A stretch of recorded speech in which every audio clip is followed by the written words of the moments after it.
Palabra de Dios, Génesis 4:1-10. Conoció Adán a su mujer Eva, la cual concibió y dio a luz a Caín y dijo: Por voluntad de Jehová he adquirido varón. Después dio a luz a su hermano Abel, y Abel fue pastor de ovejas y Caín fue labrador de la tierra. Y aconteció andando el tiempo que Caín trajo del fruto de la tierra una ofrenda a Jehová. Y Abel trajo también de los primogénitos de sus ovejas, de lo más gordo de ellas, y miró Jehová con agrado a Abel y a su ofrenda, pero no miró con agrado a Caín y a la ofrenda suya. Y se ensañó Caín en gran manera y cayó su semblante. Entonces Jehová dijo a Caín: ¿Por qué te has ensañado y por qué ha decaído tu semblante? Si bien hicieres, no serás enaltecido, y si no hicieres bien, el pecado está a la puerta. Con todo esto, a ti será su deseo y tú te enseñorearás de él. Y dijo Caín a su hermano Abel: salgamos al campo. Y aconteció que estando ellos en el campo, Caín se levantó contra su hermano Abel y lo mató. Y Jehová dijo a Caín: ¿Dónde está Abel tu hermano? Y él respondió: No sé. ¿Soy yo acaso guarda de mi hermano? Y él le dijo: ¿Qué has hecho? La voz de la sangre de tu hermano clama a mí desde la tierra. Amén. Vamos a orar. Padre Santo y Todopoderoso, Padre Dios, esta mañana nos presentamos ante ti con un corazón sumamente agradecido por tu palabra. Te pedimos, Señor, que tu palabra el día de hoy nos permita examinarnos, reflexionar y que eh, nos permita, Padre Santo, ver, examinar si realmente nuestro culto y nuestra adoración están llegando a ti, si tú estás recibiendo nuestra adoración. Oramos en el nombre de Jesús. Amén. Bueno, eh, recordemos que ya desde hace varias semanas hemos visto cómo toda la Biblia nos habla acerca de Jesús y nuestra relación con Él. Vimos cómo Adán se relaciona con Jesús y vimos cómo Eva se relaciona con Jesús.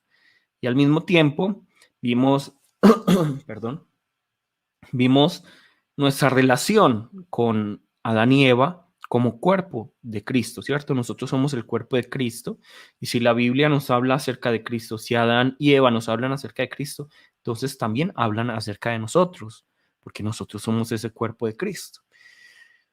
Entonces, sin duda alguna podríamos seguir profundizando en Adán, en Eva, cómo se relacionan con Jesús y con la iglesia, pero vamos a continuar porque hay mucho por descubrir, hay muchos personajes que todavía tenemos que descubrir, y por eso lo importante es que cada uno vaya evidenciando con la Biblia que realmente toda la Biblia nos habla acerca de Jesús y acerca de la iglesia, y que finalmente cada uno vaya adquiriendo esas herramientas para que en su devocional, en su estudio personal, encuentre a Jesús en toda la Biblia por sí mismo, ¿cierto? Entonces, para que tengamos esto claro. Bueno, vamos a Génesis 4:1-2. Génesis 4:1-2.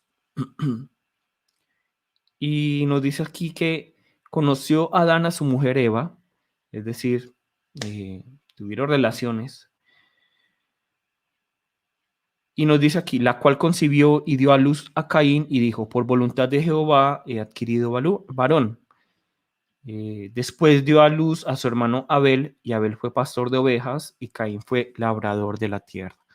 ¿Cierto? Entonces, como vemos aquí, la palabra el día de hoy nos está hablando acerca de dos hermanos.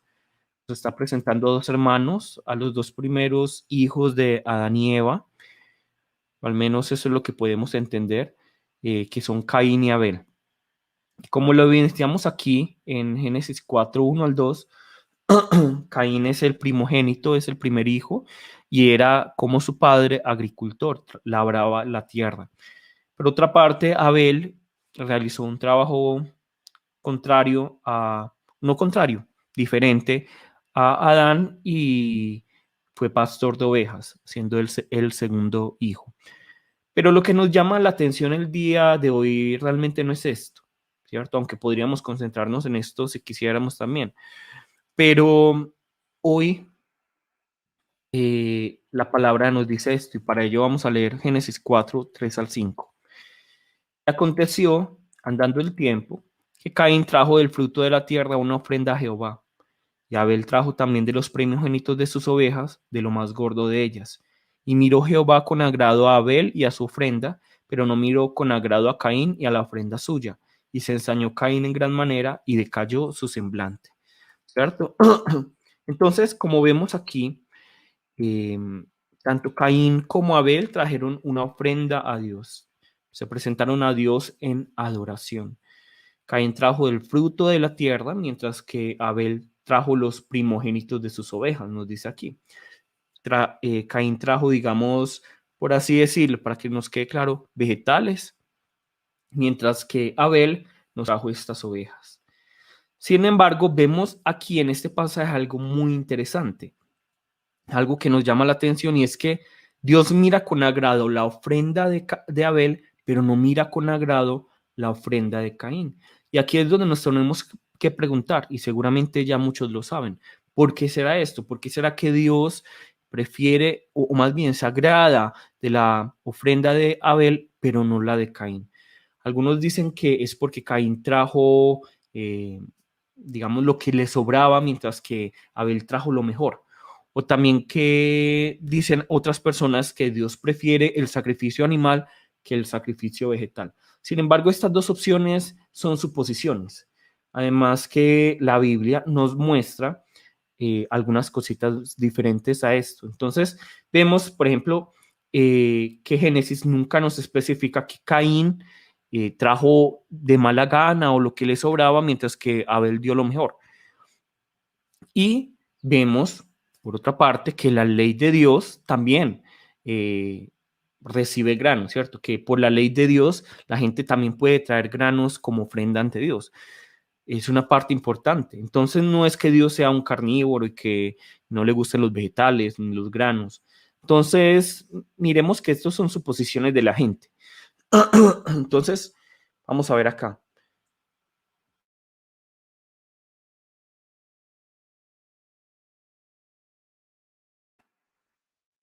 Miren lo que nos dice aquí la palabra más claramente, en Génesis 4 al 5.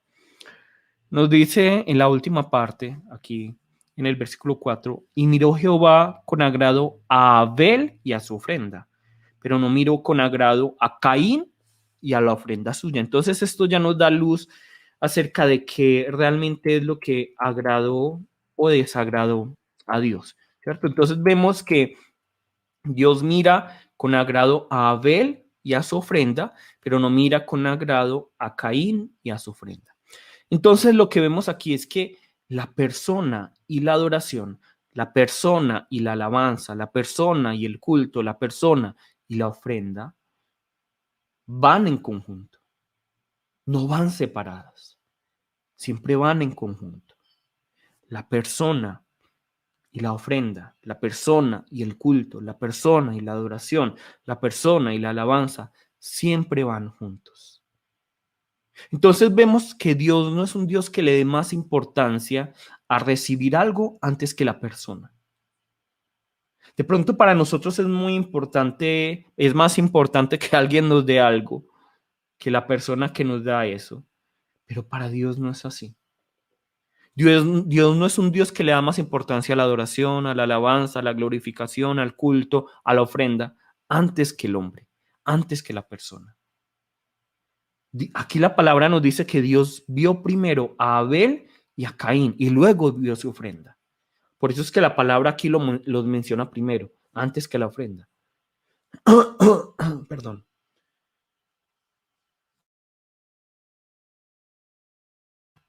Miren que la palabra es clara.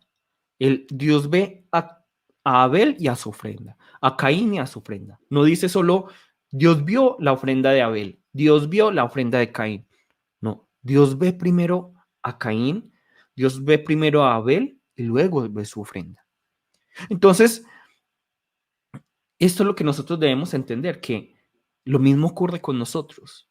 Dios primero recibe al hombre y cuando recibe al hombre, cuando el hombre es conforme a su corazón, recibe su ofrenda. Recibe su ofrenda. Y lo mismo ocurre con la alabanza, la adoración, el culto. Cuando hablamos de la ofrenda aquí, tenemos que pensar no en, es que voy a entregar la ofrenda en dinero. No, tenemos que pensar en adoración, en culto, en alabanza hacia Dios. Entonces, una semana tiene 168 horas.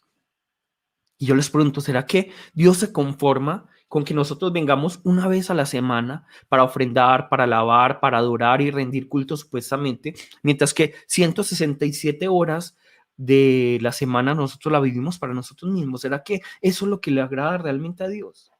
¿Será que Dios, digamos, que se resigna con esto? ¿Será que Dios necesita tanta atención como para que, al menos una horita de sus vidas es para mí? Miren, en el siglo XVI, perdón, nuevamente, perdón.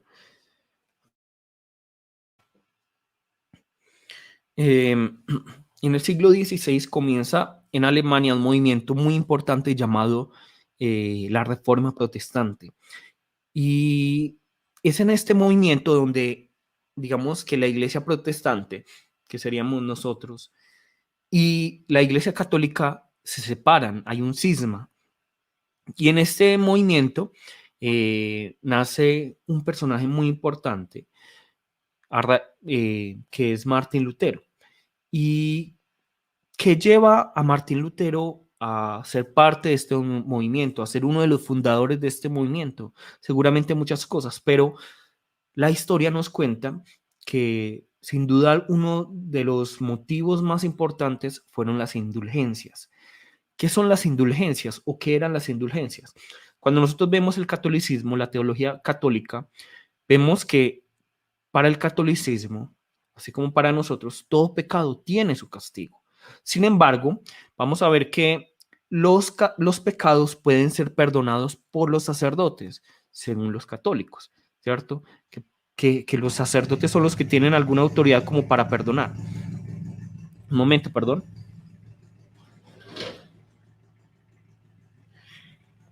Entonces, si la persona muere sin haber perdonado, sin haber sido perdonado sus pecados, entonces va a tener que va a tener que pagar sus pecados en el purgatorio para poder ir al cielo, ¿cierto? Y una forma de pagar estos pecados en el purgatorio era mediante las indulgencias.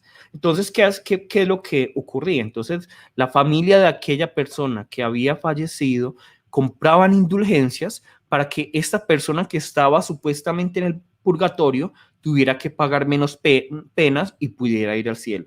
Entonces, vemos esto, es decir, de alguna u otra forma ellos decían que con las indulgencias, no en la fe en Cristo, con las indulgencias la gente podía recibir salvación. La gente podía recibir salvación. Y esto llegó a un punto que ya no solo era para aquellos que estaban en el purgatorio, ya no era solo para esas personas muertas, sino que incluso para las personas vivas. Entonces, como sabemos muy bien, en la cuaresma no se puede comer carne, ¿cierto? En la cuaresma supuestamente no se puede comer carne según los católicos, pero entonces, ¿qué hacía la gente? La gente comía carne y luego compraba indulgencias para que fuera perdonado su pecado, para que fuera perdonado su pecado. Entonces, llegó el punto de los predicadores de las indulgencias a decir que, decían ellos, tan pronto suena la moneda que se echa en la caja, que el alma sale volando fuera del purgatorio, decían ellos. Tan interesante esto, ¿cierto? Tan gracioso, pero tan contrario a la palabra. En otras palabras, lo que estaban diciendo, lo que está diciendo la Iglesia Católica era, no importa cómo vivan ustedes, si compran indulgencias, van a recibir el perdón de los pecados, ¿cierto? Esto finalmente era para adquirir dinero, para construir monasterios y todo esto, pero realmente eh, realmente no es que les importaran las almas, era para adquirir dinero. Y nosotros como cristianos criticamos esto de la Iglesia Católica, las indulgencias. Pero el problema es que como cristianos, que supuestamente escudriñamos las escrituras, muchos de nosotros vivimos como si la ofrenda, la alabanza, el culto, eh, la ofrenda fueran indulgencias. Nosotros usamos la ofrenda, la alabanza, el culto, la adoración como instrumentos para callar nuestra conciencia. Creemos que de esta manera podemos engañar a Dios. Entonces, esto se convirtió en nuestras indulgencias. Es como si esto fuera lo que nos va a salvar, lo que nos va a redimir. Pero nosotros podemos observar muy claramente en Génesis que Dios recibe la ofrenda de Abel, pero no la de Caín.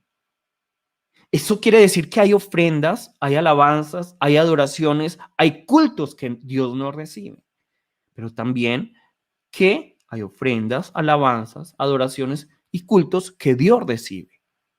Y Dios no es un Dios que cambia. Entonces, muchos de nosotros, y aquí es donde cada uno se tiene que evaluar, porque muchos de nosotros puede ser que hayamos gastado 1 o 2 horas de nuestra vida alabando, adorando, ofrendando, celebrando un culto. Puede que muchos de nosotros hayamos gastado 10, 20, 30 años haciendo todo esto, cuando Dios nunca ha recibido ninguno de nuestros cultos, ninguna de nuestras adoraciones, ninguna de nuestras alabanzas, ninguna de nuestras ofrendas. Muchas personas viven engañadas. Muchas personas. Y por eso este culto es muy importante. Porque si Dios no está recibiendo con agrado nuestro culto, nuestra adoración, nuestra alabanza, nuestra ofrenda, entonces ¿para qué lo estamos haciendo? Si realmente el objetivo final es que Dios reciba esto. Un culto victorioso, una alabanza, una adoración, una ofrenda victoriosa son aquellos que Dios recibe, no que nosotros entreguemos, sino que Dios recibe. Pero entonces aquí la pregunta que nos queda es, ¿por qué será que Dios recibe la ofrenda de Abel, pero no la de Caín? ¿Cierto? Y para ello vamos a buscar Hebreos 11:4. Hebreos 11:4. Y nos dice así: por la fe Abel ofreció a Dios más excelente sacrificio que Caín, por lo cual alcanzó testimonio de que era justo, dando Dios testimonio de sus ofrendas, y muerto aún hablaba por ella. Entonces miren que la palabra nos dice la respuesta. ¿Por qué? Porque Dios recibió la ofrenda de Abel, pero no la de Caín. La respuesta está en la fe. La respuesta está en la fe. ¿Por qué Dios recibe la ofrenda de Abel, pero no la de Caín? Porque lo hizo con fe. Pero la pregunta es, ¿qué se necesita para dar con fe? Porque la fe no es una fuerza, la fe aquí no significa, bueno, entonces Abel hizo la fuercita de decir, yo creo que Dios va a recibir esto, mientras que Caín no. ¿Será esto así de simple? Para nosotros dar con fe, necesitamos vivir con fe. Necesitamos vivir una vida de fe. Uno no puede rendir un culto, una ofrenda, una alabanza, una adoración con fe sin vivir una vida de fe. Porque nosotros no podemos olvidar lo que ya dijimos, que la ofrenda y la persona no van aparte. Que la ofrenda, que el culto, que la alabanza, que la adoración no son un show, no son un evento. Que Dios no es que reciba esto como aparte, sino que más bien son un conjunto. Entonces, la pregunta que hoy nos tenemos que hacer y nos tiene que quedar clara hoy es, ¿cómo nosotros podemos hacer que nuestra ofrenda agrade a Dios, así como la ofrenda de Abel, y no desagrade a Dios, así como la de Caín? ¿Cómo hacer que nuestra ofrenda, nuestra adoración, nuestro culto, nuestra alabanza lleguen a Dios? ¿Cómo? La respuesta es muy clara. Cuando nosotros vivimos una vida de fe durante toda la semana y nos presentamos ante Dios para entregarle esa ofrenda, esa adoración, ese culto, esa alabanza, entonces Dios recibe esa adoración, esa alabanza, esa ofrenda, ese culto. Cuando vivimos en fe, no solo cuando entregamos con fe, sino cuando vivimos en fe. Cuando vivimos en fe toda nuestra vida. ¿Y qué es vivir en fe? Es vivir una vida centrada en Dios, que sin importar el lugar, que sin importar la hora, que sin importar con quién estemos, vivamos una vida que depende de Dios, que quiere honrar únicamente a Dios. Nosotros no podemos pensar en el culto, en la adoración, como un evento de la semana, sino que debemos pensar en la adoración, en el culto, la alabanza, la ofrenda, como parte, como nuestra vida, como toda nuestra vida. Cada momento de nuestras vidas tiene que ser adoración, culto, alabanza, servicio a Dios. Cada momento, cada segundo, en todo momento. Nosotros deberíamos ser adoradores en verdad y espíritu las 24 horas del día. No solo un día de la semana. No solo un día de la semana. Solo así, luego de reunirnos y entregar esta ofrenda a Dios, esta alabanza, esta adoración, este culto a Dios, Dios va a recibirlo con agrado. De otra forma, no. ¿Se imaginan qué tan diferentes serían nuestras vidas si realmente rindiéramos un culto durante 24 horas? Estuviéramos adorando, alabando, sirviendo a Dios durante 24 horas. Si fuéramos conscientes de su presencia y dependiéramos de Él 24 horas. ¿Se imaginan qué diferentes serían nuestras vidas y nuestras iglesias? ¿Qué diferente sería? Y es que la prueba de esto está en cómo la palabra nos habla acerca de Caín. Primera de Juan 3:12. No como Caín, que era del maligno, y mató a su hermano. ¿Y por qué causa le mató? Porque sus obras eran malas y las de su hermano justas.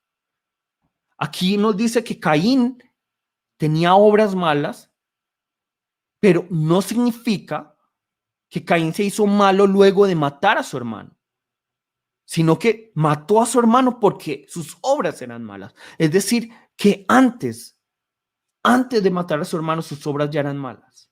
Esto nos está hablando de por qué Dios no recibe la ofrenda de Caín. Vemos que Dios le está dando importancia a la persona antes que a la ofrenda, antes que a la adoración, antes que al culto, antes que a la alabanza. Y la palabra es muy clara, ¿cierto? Porque nosotros podemos creer que un culto, creemos que la adoración es una ceremonia donde debemos reunirnos personas, ¿cierto? Cantamos canciones cristianas, escuchamos un sermón. Pero ¿saben qué es muy cómico? Cada denominación, cada iglesia tiene formas de rendir culto muy diferentes. ¿Y, y cómo podemos decir cuál es la correcta? Y muchas personas dicen, esta es la forma correcta. ¿Será que sí? ¿Será que sí es la forma correcta? Y nosotros muchas veces juzgamos los otros cultos como, esa no es la manera correcta. Pero realmente, ¿cuál es el culto? ¿Cuál es la adoración? ¿Cuál es la alabanza? ¿Cuál es la ofrenda correcta? Vamos a buscar Juan 4, 20, 24. Juan 4, 20, 24. Nuestros padres adoraron en este monte y vosotros decís que en Jerusalén es el lugar donde se debe adorar. Miren, aquí está pasando lo mismo. Miren, es que no es en este monte, no es en Jerusalén. Es que tiene que ser en Gozo Santo. No, tiene que ser, digamos, en tal iglesia o en aquella iglesia. Tiene que ser de esta manera. No, tiene que ser de la otra. Pero ¿qué nos dice Jesús? 21. Jesús le dijo, mujer, créeme que la hora viene cuando ni en este monte ni en Jerusalén adoraréis al Padre.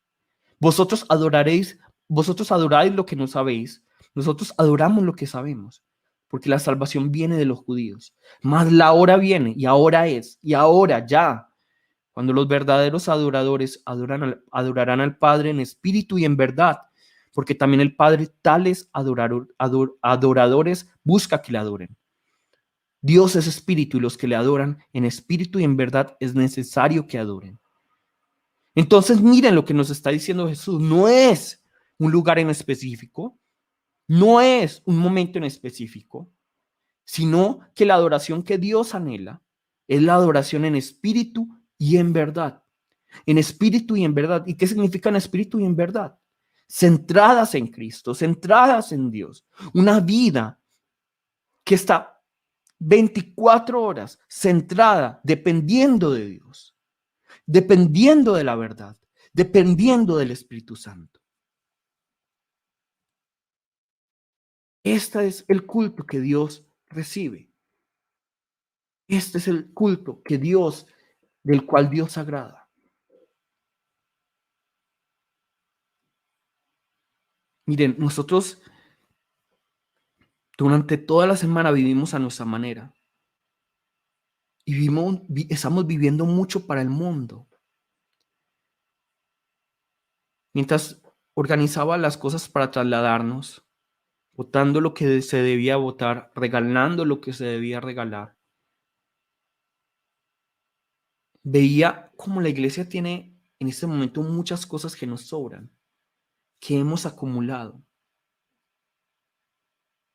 Y pensaba yo en ese momento en la fuga de Varenese, no sé cómo se pronunciará exactamente, ¿cierto? Que ocurre durante la Revolución Francesa y nos cuenta la historia de cómo María Antonieta y Luis XVI, que eran los reyes de Francia, huyen de, del lugar donde están porque hay una gran revolución, huyen, ¿cierto? Porque el pueblo los odia grandemente y quiere matarlos. Ellos huyen, pero eh, nosotros vemos que la manera ideal de huir, ¿cuál sería? Un carro, digamos, un carruaje, porque en ese momento no había automóviles, un carruaje liviano, ¿cierto? Con las menos cosas posibles, con las menos personas posibles. Pero nosotros vamos a ver que esas personas tenían tanto amor por su estilo de vida y por sus pertenencias, que se llevaron un carruaje real, que era muy pesado, espacioso, y no solo espacioso, se llevaron con ellos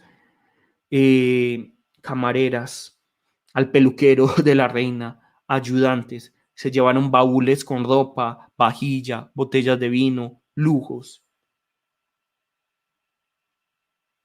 Y ahí yo pensando en esta historia, pensando en las cosas que estaba organizando en la iglesia, pensaba, ¿de qué sirve tener tantas cosas? ¿De qué sirve acumular? ¿De qué sirve ganarme el mundo si no tenemos a Dios? ¿De qué sirve acumular? Todo eso se va a volver una carga que más bien nos va a alejar más de Dios, nos va a hacer más difícil caminar por este camino. Y por eso la palabra hoy nos está invitando. Rindamos una adoración, un culto, una alabanza que agraden a Dios. ¿Y cómo? ¿Cómo lo hacemos? Dependiendo únicamente de Él, dejando de seguir la corriente de este mundo. Pero también, ¿qué es vivir una vida de fe? ¿Cómo rendimos un culto que agrada a Dios? Nos lo dice Mateo 5, 23, 24. Por tanto, si traes tu ofrenda al altar y allí te acuerdas de que tu hermano tiene algo contra ti, deja allí tu ofrenda delante del altar y anda, reconcíliate primero con tu hermano y entonces ven y presenta tu ofrenda. Miren lo que nos está diciendo aquí la palabra. No solo nos está diciendo que la adoración que agrada a Dios, el culto, la alabanza, la ofrenda que agrada a Dios son aquellas que solo tienen relación con Él, sino que también es una ofrenda, un culto, una alabanza, una adoración que tiene relación con el hermano. Nosotros como cristianos hemos olvidado mucho esta parte. Creemos que todo es Dios, Dios, Dios, Dios, Dios, Dios. Y obviamente Dios tiene que ser primero y nadie duda esto. Pero ¿será que para Dios es tan importante que nosotros faltemos un domingo, que nosotros no faltemos un domingo al culto más que la armonía entre nosotros? ¿Será que para Dios es más importante la ofrenda o la alabanza, la adoración, más que la forma en que como nosotros estamos viviendo la vida de fe? ¿Será que para Dios nuestras ofrendas son más importantes que nuestras relaciones? ¿Será que es así? Dios no quiere un culto o una adoración desligada de la actualidad, de la realidad, de la cotidianidad, del prójimo, del necesitado, del débil. Dios no es así. Eso es una secta. ¿Se imaginan qué ocurriría si realmente fuéramos obedientes a este mandamiento? Yo creo que la iglesia estaría vacía. La iglesia estaría vacía pero que Dios estaría recibiendo nuestros cultos con mayor gozo y alegría. Si todos cumpliéramos este mandamiento, si hoy mismo dijéramos, todos vamos, antes de rendir esta adoración, todos vamos eh, a reconciliarnos con ese hermano con el que tenemos alguna enemistad, algún problema. La iglesia estaría vacía, pero Dios se agradaría más en nuestro culto. Entonces, la pregunta que nos queda hoy, ¿será que Dios si está agradado con nuestro culto, con nuestra adoración, con nuestra alabanza? Comencemos a rendir un culto de 24 horas, toda la semana, para Él. Y no me estoy refiriendo a, entonces, todo el día tengo que estar, digamos, cantando canciones cristianas, en oración, leyendo la palabra y no ir a trabajar. Eso no es. Pero sí es una vida que dé testimonio acerca de Él. Una vida que le glorifique, que le exalte a Él. Eso es lo que el Señor quiere. Vamos a buscar ahora Génesis 4, 6 al 7.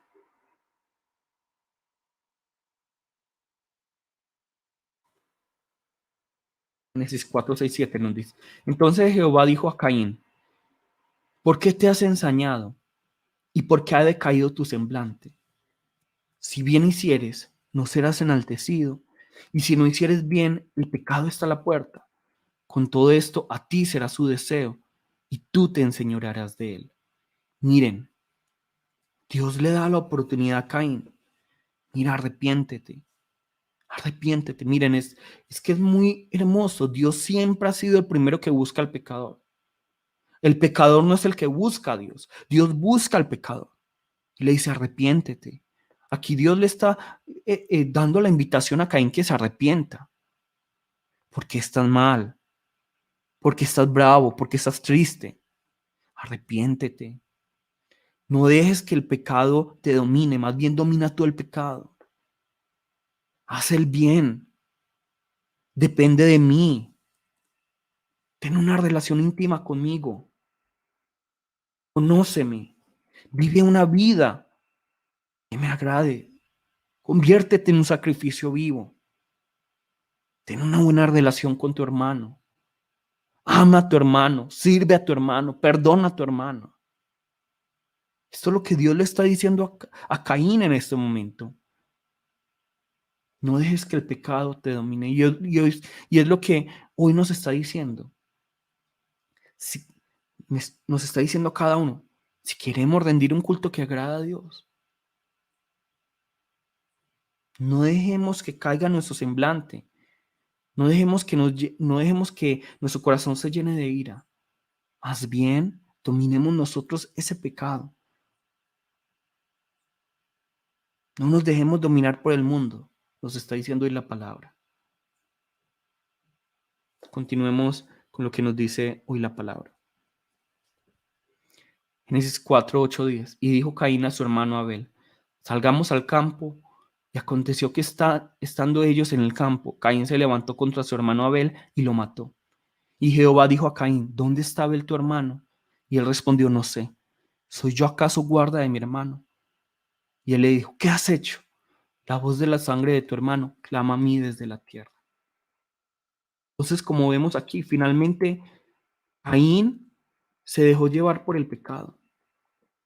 Caín se dejó llevar por la ira. Y por eso vemos que él es denominado del maligno. Por eso vemos, porque sus obras eran malas, vemos que finalmente él mata a su hermano. Vemos todo esto. Aquí lo que la palabra nos está mostrando es que finalmente cuando nosotros no tenemos una relación con Dios, cuando no tenemos una relación primero bien, eh, vertical, tampoco la vamos a tener horizontal. Tampoco la vamos a tener correctamente horizontal. Finalmente vemos que este hombre que nunca dependió de Dios, que no dependió de Dios, que no agradó a Dios, mata a su hermano, mata a su hermano. Pero lo más triste de esto es que cuando Dios va y le pregunta, porque nosotros vemos, es que es hermoso, la misericordia de Dios es grandísima. Incluso en este momento Dios sigue buscando a Caín. Le dice Dios a Caín, ¿dónde está? En el versículo 9, ¿dónde está Abel tu hermano? Seguramente lo que Dios está esperando es arrepentimiento por parte de Caín. Pero nuevamente aquí con, con,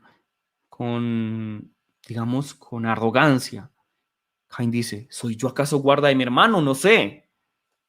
No sé, ¿soy yo acaso guarda de mi hermano? Pura arrogancia, pura arrogancia. ¿Será que Caín es el arrogante?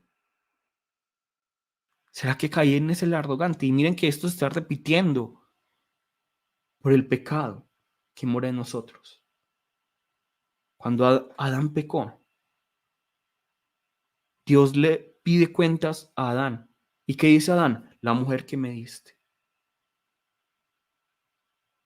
Cuando Caín peca, Dios le pide cuentas a Caín. ¿Dónde está tu hermano? No sé, ¿acaso yo soy guarda de tu hermano? ¿Y será que Dios cambia? Dios no cambia. Y hoy nos pregunta a nosotros, Down, hijos, ¿dónde está tu enemigo? Ah, no sé, yo no tengo relación con él. ¿Es que acaso no sabes lo que él me hizo? Hoy nos pregunta a los colombianos, a los latinoamericanos, ¿dónde está ese líder social asesinado? ¿Dónde está ese niño muriéndose de hambre?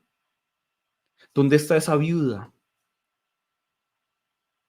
¿Dónde están esos jóvenes que hoy están viviendo injusticias? ¿Y qué decimos muchas veces? No sé, él no es de mi partido político. ¿Acaso ya no son suficientes mis problemas? Así se ha endurecido nuestro corazón. Y será entonces que Dios se agrade de nuestro culto. ¿Será que Dios se agrada de nuestro culto? ¿Será que Dios así se agrada de nuestra adoración, de nuestra alabanza? Hoy vamos a reflexionar esta semana, estemos reflexionando mucho acerca de esto, ¿listo? Si queremos rendir un culto que le agrade a Dios, una alabanza, una adoración, una vida que le agrada a Dios, empecemos a tener una vida que adore a Dios 24 horas, no solo una hora de la semana. Listo, vamos a orar. Padre Dios, te damos muchas gracias, Señor, por